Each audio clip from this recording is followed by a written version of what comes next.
नमस्कार. आरतीज किचन मध्ये सगळ्यांचं अगदी मनापासून स्वागत करत आहे. चला तर मंडळी, आज छान अशी ज्वारीची खमंग मसाला भाकरी आपण बनवत आहोत. त्यासाठी 1 कप इतकं ज्वारीचं पीठ घेतलेलं आहे. ज्या कपाने आपण ज्वारीचं पीठ घेतलेलं आहे त्याच कपाने आपल्याला इथे बेसन पीठ घ्यायचं आहे. इथे अर्धा कप मी बेसन पीठ घेतलेलं आहे. बारीक चिरलेली कोथिंबीर टाकून घ्यायची. चवीप्रमाणे मीठ टाकून घ्यायचं. 1 कांदा मी मीडियम साईजचा कांदा घेतला होता. एकदम बारीक कापून घ्यायचा. कांदा इथे बारीकच कापून घ्यायचा म्हणजे भाकरी थापताना फाटली जात नाही. एक छोटूसा पॅन इथे मी गरम करत ठेवला होता. त्यामध्ये 1 पळी इतकं तेल टाकून घ्यायचं. तेल छान तापलं की त्यामध्ये पाव चमचा जिरं, पाव चमचा ओवा, 1 चमचा सफेद तीळ टाकून घ्यायचे. तीळ छान तडाडले की त्यामध्ये पाव चमचा हळद, पाव चमचा गरम मसाला, पाव चमचा मिरची पावडर आणि पाव चमचा धना पावडर आणि इथे अद्रक, लसूण आणि हिरवी मिरचीचं पाणी घालून मी वाटण करून घेतलं होतं ते टाकून घ्यायचं आणि छान व्यवस्थित असं मीडियम गॅसवरती परतून घ्यायचं. आता हे मसाले व्यवस्थित छान परतले गेले आहेत. थंड होऊ द्यायचे. थोडेसे थंड झाले की या पिठामध्ये हे टाकून घ्यायचे.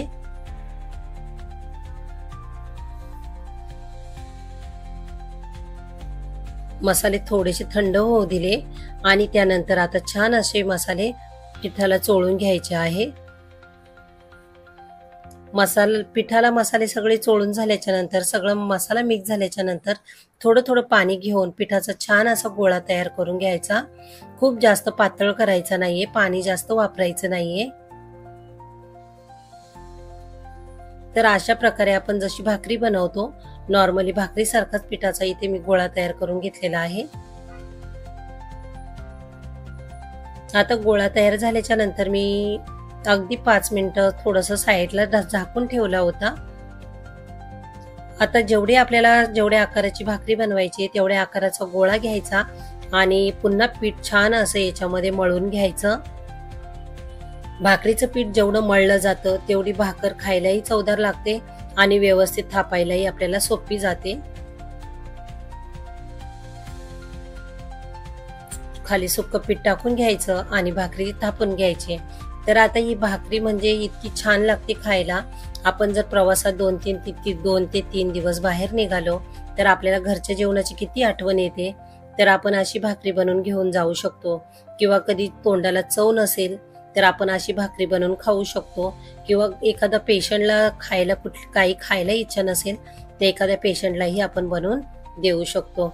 तर अशा प्रकारे ही भाकरी बनवून झालेली आहे. खूप जास्त मी जाड बनवली नाही, एकदम पातळ अशी भाकरी बनवून घ्यायची. आणि आता तवा मी तापत ठेवला होता. तवा छान तापलाय, त्याच्यावरती भाकरी टाकून घ्यायची.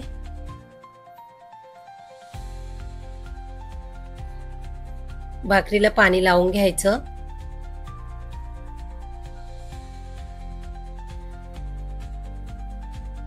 गॅस फास्टच ठेवायचा, गॅस बिलकुल कमी करायचा नाहीये आणि भाकरीला पाणी लावल्यावर लगेच पलटायची नाहीये. पाणी थोडंसं सुकून द्यायचं आणि नंतर भाकरी पलटून घ्यायची.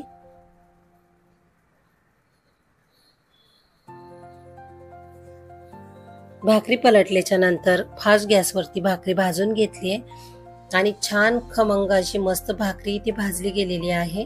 तर भाकरी आता गॅसवर न भाजता मी इथे पालती तव्यावरती टाकून घेतली आणि कपड्याने इथे दाबून दाबून अशी भाकरी मस्त भाजून घ्यायची आहे.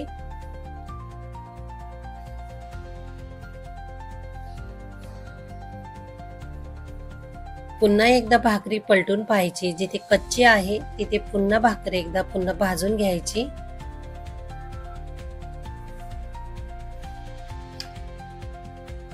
आता भाकरी खूप छान अशी भाजली गेलेली आहे. त्याला तूप लावून घ्यायचं.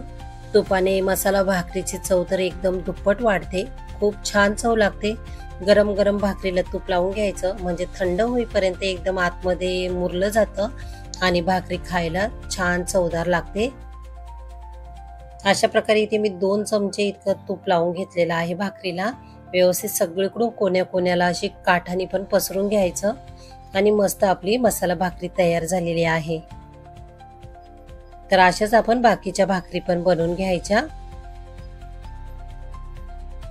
ताटामध्ये तूप सांडत होतं म्हणून मी जराशी असं साईडने फिरून घेते, म्हणजे तूप हे सगळीकडं पसरलं जाईल. 2 भाकरी बनवल्याच्या नंतर माझ्याकडे लाईट गेली होती, म्हणजे इथे पूर्ण सगळीकडे लाईट गेली होती आणि लाईट काही 1 तास आलीच नाही. तर मग मी 2 मोबाईलचे टॉर्च लावले आणि त्यामध्ये व्हिडिओ बनवला. तर त्यामुळे थोडासा अंधारामध्ये व्हिडिओ वाटत आहे. आता मस्त अशा भाकरी बनवून झाल्याच्या नंतर दह्यासोबत किंवा लोणच्यासोबत आपण खाऊ शकतो. व्हिडिओ आवडला असेल तर व्हिडिओला नक्की लाईक करा.